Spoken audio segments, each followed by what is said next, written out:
Welcome in everybody to the season finale of Real Recognizes Real. I'm your host, College Cottrell Simpson, as always. And today we have the man that was the number one overall pick in the NFL draft this year, and that's Caleb Williams going to the Chicago Bears. Now, wanted to save this one for last because I really feel like this is the most exciting prospect in this year's class. And contrary to all the reports about him, him being a diva or, people talking about him getting his nails painted, things like that, people wanting him to be a bust. I think this kid is a can't miss prospect. So let's go ahead, get right to it. Let's talk about Caleb a little bit. So for me, just watching the film, obviously the first thing that stands out is that the kid is a playmaker. He has an elite ability to extend plays and put points up on the board and ultimately make those plays that are going to be on Sports Center. And it's not just like that he's showing off, but it's very Patrick Mahomes esque or Aaron Rodgers esque, where you think nothing is there, and he extends the play, finds somebody open, and it's a big play for the offense. Another positive for him is that he's super athletic. This is a kid who by no means I wouldn't classify him as a true dual threat quarterback, but here and there you can definitely throw in some quarterback design runs for him and he could be very successful in that. Also, off of just being able to extend plays, he can make plays with his feet as well. So I love Caleb's ability to utilize his athleticism to make big plays for his offense. Another positive for him is that, he has all the arm talent in the world. He can make any throw on the football field, and I'm very confident in saying that. The other thing, too, as well, is that he doesn't have to be on platform to make these throws. It could be a 60-yard go route, and he could be fading away and put the ball on the money. I love seeing that from this kid. And the last thing that you typically don't see with those, gunslingers that can make these crazy plays, you typically don't see the feet to match it. But for Caleb, that is not the case. He has elite footwork. He's very comfortable with navigating inside the pocket, and he really only escapes when it's absolutely necessary. You would normally think that players of his caliber, they like to get outside and make the throws on the run because that's what they're comfortable with. Caleb, he makes those crazy throws out of necessity, but he does a great job navigating the pocket, going through his progression, things like that, and I absolutely love seeing that with him. Now, on the con side, at times when there is pressure, while he was at USC at least, their offensive line didn't always hold up the best against, opposing teams' pass rush. And he did have an ability to rush some throws and, really not just want to stand in there and take the hit. And I get it, there's some freak athletes out there. You don't want to just get hit. I think there were a couple times where he let the ball out a little bit early when he could have stood in, took a hit, and delivered a better ball. But with that said, as well, it kind of leads me into the next point here. Usually, Caleb's the guy that's able to evade those defenders and get outside and make those plays. Sometimes, though, he has to learn when to live to fight another day. But I put it in parentheses here. You will learn to live with it because for every crazy throw that you have Caleb make on the run, of course, there's going to be times where he tries to do a little bit too much and it ultimately turns into a turnover. You see it with Patrick Mahomes, you see it with Josh Allen. You learn to live with it because those positives outweigh the negatives. So just one of those things you're going to have to learn to live with Caleb Williams. But that gets me right into my comparison of him, and it should really come as no surprise. People, it seems like they're kind of scared to attach it to him. I see it. The film shows me that this kid is the closest thing that we've seen to Patrick Mahomes. Comparing them height wise, they're an inch off there. Patrick came in weighing a little bit more. I actually think Caleb is the better athlete. Now, Patrick ran a 4.8, which is a good time, for a quarterback, especially one that's not designed to just take off and go or have design run plays. But I think with Caleb, he's going to be in a spot where you can run him on the read option. And especially knowing his destination already, that he's going to be in Chicago, and knowing that they added Keenan Allen this offseason, knowing that DJ Moore is already there, knowing that they just drafted Rome Odunze to pair alongside him. He's going to be in a situation where he has one of the best trios of receivers in the entire league Not to mention they have a top 10 tight end in Cole Kmet, and they just brought in DeAndre Swift, who's coming off of, a career year in Philadelphia. So I think Caleb is in a really good spot to succeed early. And I think he's the most pro ready quarterback that we've seen in a really long time. So without further ado, let's go ahead and get into the film. Like always, we got 3 games that we're going to be breaking down here. And I kind of wanted to show it in terms of like the beginning, the middle, and ultimately where I think Caleb's going to be. So the first game we got on the docket is the Texas game when he was still at Oklahoma as a true freshman, when he came in cold off the bench to replace a struggling Spencer Rattler in the Red River rivalry. Game after that is going to be Notre Dame from this past season in 2023, where I think that was probably his worst game to date to this point, just because of some of the decisions that he made and ultimately wasn't throwing the ball effectively. And then the last game we're going to have is the game this past year as well against Washington, where I felt like he went toe to toe with a guy who went number 8 overall to the Atlanta Falcons and Michael Penix Jr. So we're going to go ahead, start though when Caleb first burst onto the scene against Texas. So it did not take long for Caleb to ultimately make his impact on this game because we're starting literally on play one. This is a fourth down where this was more so Caleb was kind of utilized at first as like this wildcat quarterback. So it's fourth and short. They put Caleb in the game. And, ultimately, let's take a look and see what happens. So he sees it, and it's a automatic QB power. Caleb gets through that gap, and he's gone. Like, you think this kid taking that 60 plus yards for a touchdown there. Caleb's not even, a crazy fast quarterback either.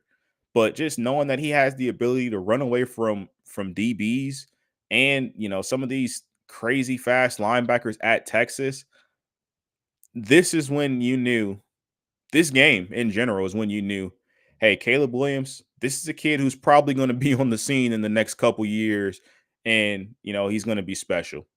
But let's move on a little bit later. He was very effective in this game utilizing his legs, and this is another play where you do see that. So at this point, Lincoln Riley is keeping him in the game. You got Caleb still under center here. Boom. Make sure he's got the right play call in, gets the snap, and it's a read option this time. Spin move immediately, sticks his foot, makes that defender miss. That is insane athleticism for a guy who's not considered a true dual threat quarterback here. So we'll see it again from the end zone view here. Does the read, makes the right decision there. Boom, spin move, out of here, stick his foot, dead leg, make the corner miss there. That is beautiful, beautiful run from a quarterback. Now let's see Caleb a little bit more, what he's going to be making his money doing in the NFL. Let's see him extending plays in the passing game.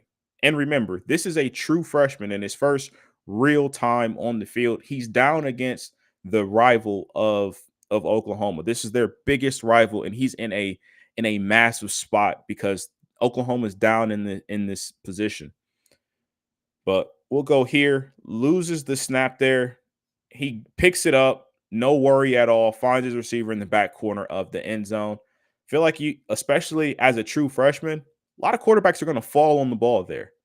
Caleb never was worried about anything going on, picks the ball up, and super smooth with it. He should have called the snap to begin with, but doesn't. Gets out there, boom, corner of the end zone, touchdown. Love seeing that from Caleb. He's a gamer. Kid's going to make plays the entire game. Now move on. Last play from this one. Again, I just wanted to show you guys really where it all began and, where this Caleb Williams hype train really started letting passengers aboard. So moving on here, fourth quarter, Oklahoma is still down. They need to make a big play. See Caleb dropping back, gets to the top of his drop, steps up in the pocket, just flings the ball downfield. Marvin Mims makes an incredible catch here, but that's not what is important to me. Ultimately, it was a touchdown. I mean, it was cool to see Caleb give his receiver an opportunity, but just strength alone. I mean, he's on his 40-yard line here on his own 40-yard line, gets to the top of his drop, sees the pressure starting to get to him, steps up in the pocket, doesn't even reload. I mean, this is just falling forward, really, and he launches the ball 60 yards perfectly to the corner. DB never really had a chance to make a play on the ball. Marvin Mims makes a great adjustment there. But that's beautiful stuff from Caleb Williams. Stuff like that is stuff that you can't teach. And that's why I think Caleb is going to be so special in the league moving forward. Um, Now that is it from that game there. We're going to go ahead and get over to the game against Notre Dame, because I think that's the one that he struggled the most. And I think that's the game where people really started to say, hey, maybe Caleb Williams isn't everything that we thought he would be. But to me, I think the mistakes that he made were correctable. So we'll start early on here, first quarter, first couple plays in the game. I think Caleb rushed this throw here. So you see it's play action. I get it. Defender is breathing down your neck here. I think he rushed it because he had opportunity. Normally you see Caleb, he'll either evade this way or he'll hit a spin move. This time, defender comes in unblocked, sails over the receiver's head, and this is an interception.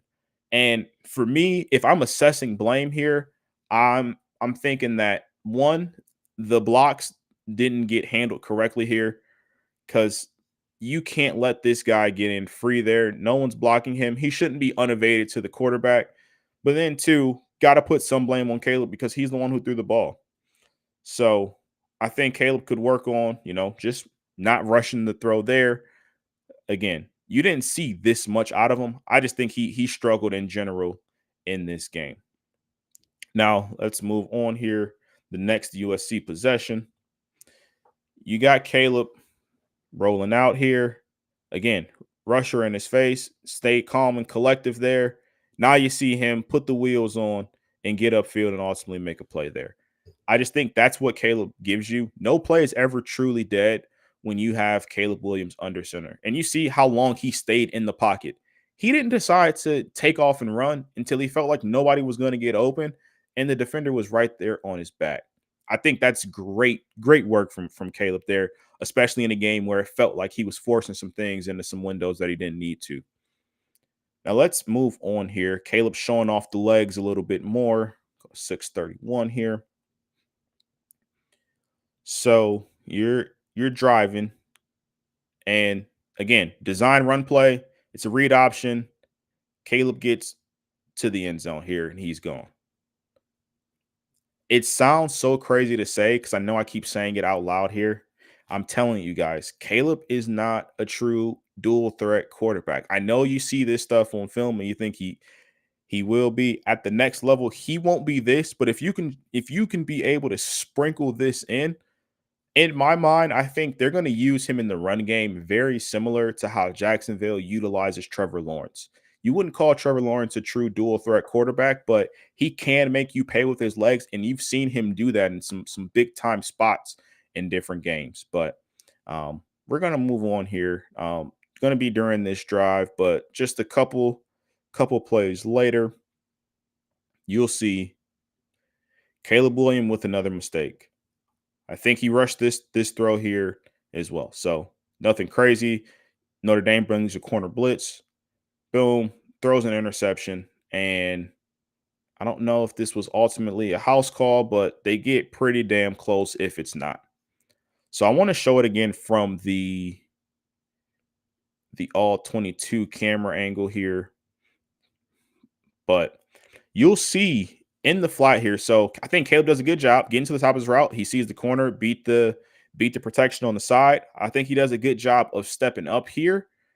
This ball has to go to the flat. Caleb has to know that everything here is covered. This guy's covered. And this guy here, yes, he is going to be running free and running away from the zone, but you can't risk this here. You dump this off to the flat, and typically that's what Caleb does in these situations. He normally finds the flat player, and you'll see the next game against Washington. But this time he didn't do that. He tried to make the big play, and it cost him, and it cost his team 7 points here. So Caleb, I think he can get better at doing that. But again, with what he is as a player, you'll learn to live with these kinds of mistakes because he doesn't really make them often. Now we'll move on here to the next USC possession. And again, I think at this point too, it may have been a little bit mental. Notre Dame did a great job of making Caleb uncomfortable and forcing him to make mistakes that he didn't normally make. So you'll see it here. Caleb gets the snap. It's a play action play. Gets outside. You just have to know. You have to know you can live to fight another day. This was a second down play. You had time to throw it away here. That's not open, Caleb. That's the wrong play. Uh, I love what you did though. Protection breaks down in the middle. You go out by necessity. They got the QB spy on you. I'd love to see you throw that ball away there. Live to fight another day. Sometimes he trusts his arm a little bit too much, and I get it. Again, though, without beating a dead horse, you're going to live to you're gonna live with it because of how much good he brings you with his ability to extend the plays. Now, with that said, though, this kid was fighting. The second half, he was much, much better. You didn't see those same mistakes out of him in this game. Now, let's go to this mark. We're in the second half now. Let's look at the footwork from this kid. So, in the pocket, this is a clean pocket from him, like for him. Look, gets to the top of the drop, steps up, stays there, launches it, and that's a great ball. Ultimately, it was pass interference, but that's great work from Caleb here. Look, you get quarterbacks with his ability. Normally, they're just getting out of there. The pocket's collapsing a little bit. Not Caleb. Caleb sees that, steps up, steps into the throw. That's a beautiful ball. Pass interference, though, and that's ultimately what prevents a huge play there. Good work from you, Caleb, especially after the first half that you had. Now we'll go to the last play from this game that we'll be looking at, and it's just going to showcase his ability to extend plays. So you got USC in the red zone, and they are driving in. USC's in empty. Boom. Clean pocket right now. Clean pocket, and he's comfortable there. Steps up, realizes I got to get outside, throws a touchdown. I mean, you can't coach it any better than this. Top of the drop, pressure, senses it, steps up in the pocket, still looking, bang, touchdown. That is great work, Caleb. Great work. And a play like that from earlier, we're seeing that was intercepted. But in the second half, he knows, hey, I'm trying to lead this comeback here. It's fourth quarter now. Let's try to put some drives together, put some points on the board, and make this game a little bit closer. Great work from you there, Caleb. I love seeing that out of you. Now let's go ahead and get to the last game of this film study, and then we are all done for the season. Going to go to Washington now, and this was a game where I think Caleb played arguably his best game of the season. So we'll start from the 237 mark here. Again, Caleb showing you his wheels and what he can do in the rushing game. So read option, gets outside of the defender there, hits him with a nice spin move, and gets out of bounds and doesn't take the hit. That is picture perfect from what I want from you, Caleb. Picture perfect. Read option, keeping the defense honest. Nothing crazy there. And then you give the corner a little spin move and you get out of bounds without taking a crazy hit. Beautiful, beautiful ball from you there, Caleb. Now we'll move on just a few plays later. You got Caleb Williams showing you what's going to make him his money in the NFL. Again, he's still in the pocket and it's a little bit deeper. Now he's rolling out, receiver on the run. That ball is on the money. Again, climb in the pocket, navigate in the pocket, I should say. Ultimately gets outside, puts the touch on the ball, throws it to where literally only his receiver can catch it in stride. That is beautiful ball from Caleb. And that is why you draft him number one, because of stuff like that. If that's not Patrick Mahomes-esque, I don't know what is. Now, I'm not saying he's going to go beat Patrick Mahomes in the league, but I, the numbers, the tape, all the stuff doesn't lie. And I'm telling you this, and I'm confident in saying this. Caleb Williams is more polished coming into the NFL than what Patrick Mahomes was. And you see how great Patrick is now and how unpolished he was coming in. That's ultimately why Patrick Mahomes didn't go number one in his class. But again, back to Caleb, though, showing you his ability to extend plays. So see the pressure up the middle, hits him with a little spin move. That's what I want. You check it down there. That Notre Dame game, he threw it upfield and it cost him an interception. Here, he says, hey, spin move there. I got to get it to my guy in the flat. That's not a dangerous throw. You pick up some yards there, nothing crazy, but that's what I want from Caleb. Know when to take your shots and then know when to say, hey, it's all right with the check down. We're going to take the positive yardage and we're going to live to fight another day. Great work, Caleb. Now, with that said, a little bit later in this game, tries to do a little bit too much. So we'll go to that 746 mark here. You see Caleb and empty. Washington showing a little bit of pressure. They don't bring it though. Edge gets free. Caleb being a little bit careless with the ball there, leaving it out there a little too long. Washington gets the strip and Washington takes over. So you'll see it here. I think the pocket was starting to collapse. It feels like he needs to get on the outside, but he's just holding the ball out there like a loaf of bread. Washington defender makes a play on the ball. Turnover for Washington. Again, you live to work with those kinds of plays, but I think that's a learning experience from Caleb. And that was really one of the only mistakes that I thought he really made in this game. Now let's go to the 9-10 mark. And the last few plays that we have from this game are really just showcasing his footwork, his ability to navigate the pocket and things like that. So we'll start at 9-10 here. Caleb gets a snap on the play action, steps back into the pocket, steps up, delivers a strike, receiver in stride. I mean, that is absolutely beautiful. Look at it from the end zone view. I think you get a better idea of it. So see the left tackle gets bull rushed and, shortens the pocket a little bit. Caleb basically reestablishes a new pocket for himself. Steps up, steps right into the throw, delivers a ball on strike. That is great. That is elite footwork, elite pocket navigation.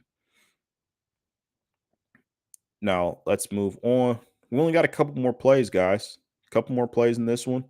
Then we are all done. Now, you got USC driving again. Again, looks like it's a design run. It's not. Caleb can't teach this stuff. I don't even know what to classify this play as. Of course, his footwork is great here, but I mean, this is stuff that there's only a handful of guys in the NFL currently can make plays like this. So you get the free blitzer, free tackle, hit him with the spin move. I mean, that's a flick of the wrist, 40 yards the opposite direction on a rope. That is beautiful, beautiful precision from Caleb there. And that's why he's taken over as QB1 in Chicago. Love Justin Fields. Think he's super talented. You can't pass up on talent like this. Now, go to 14:46. Last play I'll show you guys from Caleb before we wrap up here. So gets to the top of his drop, 3 steps, steps right into a throw. I'd venture to call that a back shoulder, but I mean, that's dead on the money. This is mechanics gold here. Top of the drop, 1, 2, 3. My receiver making the break. Only he can grab it. Pitch and catch. This is why I think Caleb Williams is special. This is why I think Caleb Williams will win Offensive Rookie of the Year. This is why I think Caleb Williams is a future MVP and a future All-Pro in this league. And I hope this film study showed you guys that Caleb won't be a bust. Caleb is going to be special. For what Chicago didn't do to Justin Fields, they've done that and more for Caleb Williams. they have a good offensive line, at least at the tackle positions. Interior could use a little bit of work. They got three bona fide starting caliber receivers on that team. Keenan Allen's coming off of 1,000 yards last year. DJ Moore's coming off 1,000 yards last year. Romo Dunze is a guy who I had as the second best receiver in this draft class. Cole Kmet is a top 10 tight end, and DeAndre Swift is coming off of his best year yet with the Eagles. That is how you put Caleb Williams in a position to succeed. I think Caleb was going to be good from day one. Of course, he's a rookie. He's going to have his struggles, but this is a kid that's locked in. And so um, I'm wishing Caleb all the success in the world. I think a lot of people are preying on his downfall. They want him to fail just because the media has done such a job of putting him on this pedestal. But I think he's earned it. So, uh, but yeah, that's pretty much it for me this season. I had a lot of fun doing this. I can't wait till the college football season rolls back around. This is not the end. This is just the end of this season. We're gonna have the 2025 prospects. We're gonna work on getting more for you guys next year. No only did 9 this year. Next year, hopefully we can get maybe like 20 or so. Get a little bit deeper within the draft class. I also did just want to do like a quick little recap of the guys I went over and what either where they're already drafted or a couple guys that are still available that we did breakdowns on. So Marvin Harrison Jr., I love him going to Arizona. I think he's going to be a bona fide number one receiver there for Kyler Murray. Dejan McCarthy, I think the Vikings is one of, if not the best spot he could have landed. Quinyon Mitchell going to Philadelphia. Love that for him. I think Quinyon is going to go be number 2 there, learn from Darius Slay. And I think the sky's the limit for that kid there. Peyton Wilson going to the Pittsburgh Steelers, just bringing another freak athlete for that defense. They know how to develop linebackers. I think he's going to be great there. You got Malachi Corley going to the New York Jets to be with Aaron Rodgers and on the opposite side of Garrett Wilson. I think that's a great fit for him, learning from those guys up there. Cooper DeJean also going to the Philadelphia Eagles, pairing with Quinyon. I mean, I think that's great for him. He gets to learn from a guy who I think he's going to have a pretty similar career path in Chauncey Gardner-Johnson. So I think that's a great fit for him. Now, a couple of the guys that are still on the board that we already covered, Brandon Dorless from Oregon. I think that's a guy who you get him today on day 3. He could potentially be a starter for you next year. I think he has all the talent in the world. I think the only reason why he's still there at this point is because teams don't know if he can be big enough to be a true defensive tackle, or they don't know if he's going to be good enough to be their starting outside edge. So I just think the confusion there, the versatility is kind of playing against him in this case. And then Jason McClellan out of Alabama. I know this is a weaker draft class. I'm fully aware that, you got some more talented guys. Jalen Wright's still on the board as well. Loved him as a prospect, but I think Jason McClellan is going to be a guy that you can get in the 6th or 7th round that could truly have an impact for you. But yeah, that's pretty much it for me. Like I said, we'll be back, next season, giving some more breakdowns for you guys. Appreciate you guys for tapping with me this entire season, and until next year, signing out.